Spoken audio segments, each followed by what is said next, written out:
Hello, party people. Chef Angelique McCormick here. Today we are going to be making a roux. What's a roux? It is a thickener for stocks, soups, and sauces. It is equal parts fat and equal parts flour. Okay, how do I know it's the same amount? I weighed my ingredients. Okay, I'm going down with my butter.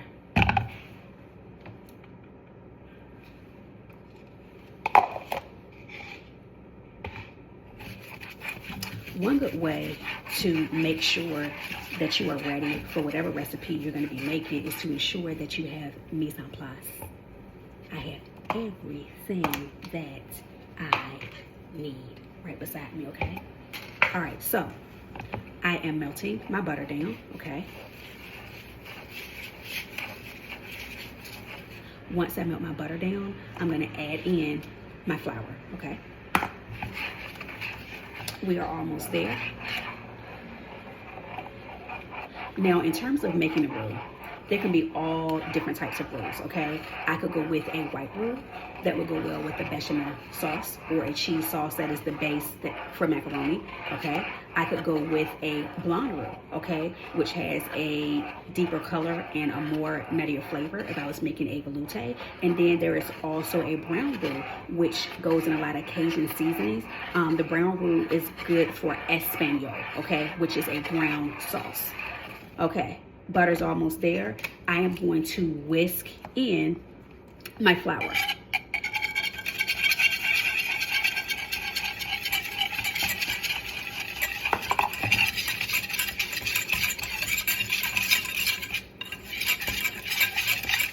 Okay, this is absolutely nowhere near ready, okay? I'm gonna let this cook down just for a little bit. I'm gonna go for a blonde, okay? Right now we're at a white roux. The only difference between a white roux, a blonde roux, and a brown roux is the amount of cooking time, okay?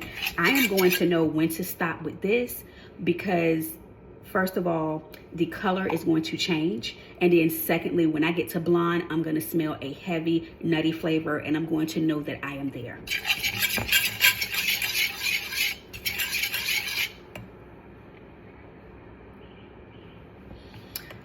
When dealing with a roux or making any type of sausage you're trying to thicken or tighten, you want to ensure that there is enough cooking time so that you cannot taste the raw flour. That can be a real sauce killer.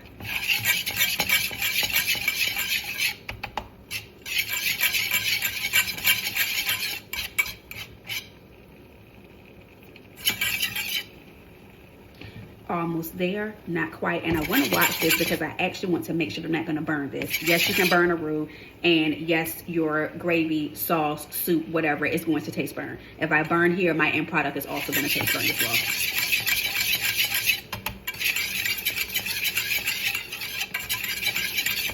I am almost there.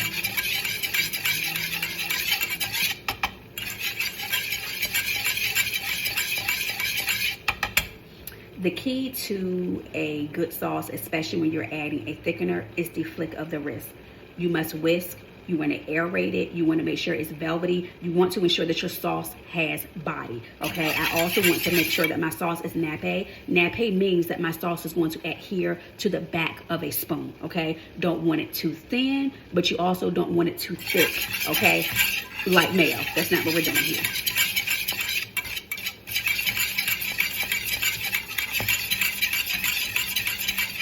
So right now, this looks gross, okay? But once I start to thin this out, and I can smell the nutty flavor, it's go time. Once I start to thin this out, it's gonna look a lot better once again.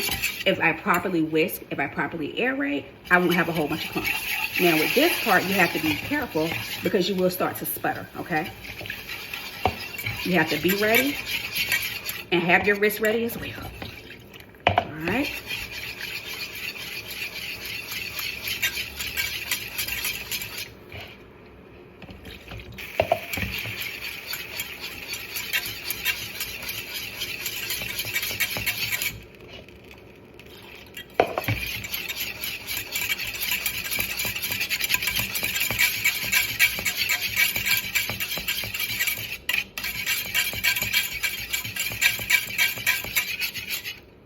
Okay.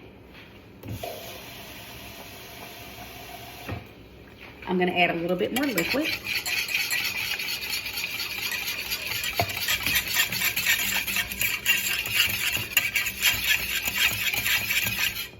Okay.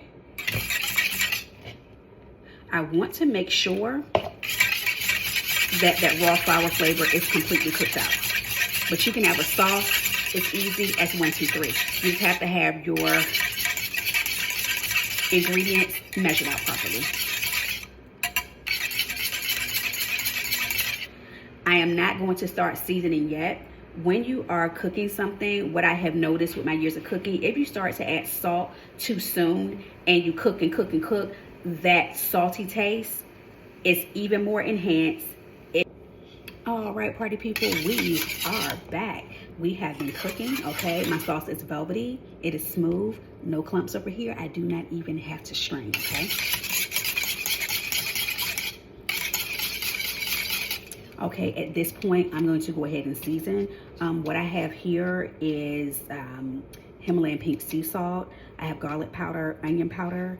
I do have a little bit of smoked paprika. I like the smoky flavor. I do not have any white pepper, so I am going to use a little bit of black pepper. Now, if I was making a velouté, I would use white pepper, okay? We're going to call this a chicken gravy today.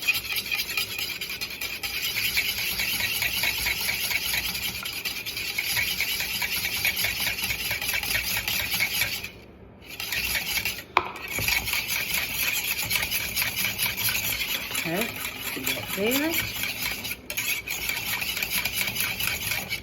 Okay. The sauce is actually beautiful. I'm gonna let it cook down before I go in for a taste.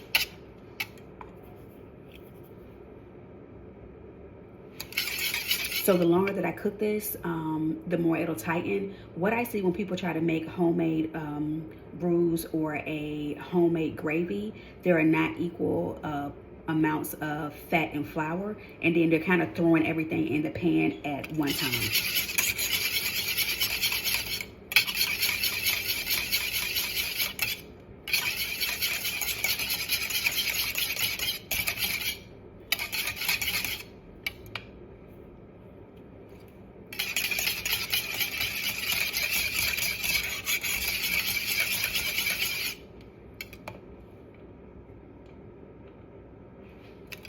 I want to ensure that there is no clumping. What I also do, I like to have liquid right beside me just in case, okay? And when you're making a gravy or sauce or anything like that, that is not the time for you to be walking around doing everything. Your attention needs to be here at the stove.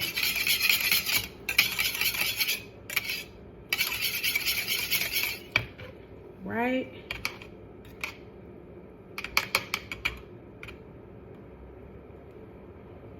My sauce is nappe.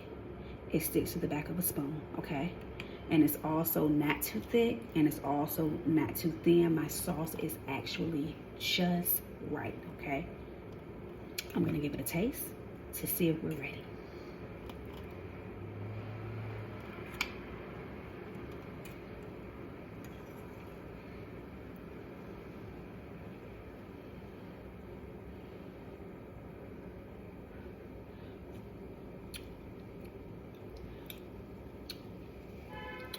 All right, folks, there you have it. I made a blonde roux. I added chicken stock, okay? I watched it, I whisked it. I made sure that that flour taste was cooked out, and I seasoned, okay? I am right now in Flavor Town. Thank you for viewing. Thank you so much. Hello, party people. It is time to get saucy.